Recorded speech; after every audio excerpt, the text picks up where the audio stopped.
tinch turgan holatimizda ham xuddi xavf bordek bizga yoqimsiz bo'lgan tuyg'ularni bizga signal sifatida bera boshlaydi. Endi inson tanasi xuddi xavfga tayyorlanayotgandek o'zini tutadi va insonga hech narsa yoqmasdan atrofdagi har bir yorug'lik ham, yoqimsiz hid ham, hamma narsaga ta'sirchan bo'lib qoladi va farzandlarini, qiliqlari deysizmi, o'zini har kuni xursand qiladigan narsalar endi unga umuman begona bo'lib qoladi. Inson o'zi tinch turgan holatida ham doimiy xavf tuyg'usi bilan yashaydi. Bu narsa to'planib vahima xurujlariga sabab bo'ladi.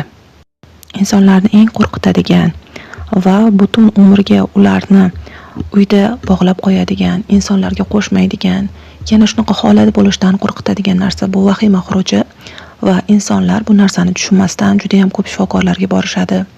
Juda ham ko'p folbinlarga, jinkashlarga, imomlarga, domlalarga qo'yinki qo'lidan kelgan barcha narsani qiladi va mana shu holat takrorlanmasligi uchun doimiy yana xavfni kutib yashaydi. Demak, nevroz hech qanday xavfli kasallik emas, u shunchaki yomon tuyg'ularni majmuasi hisoblanadi.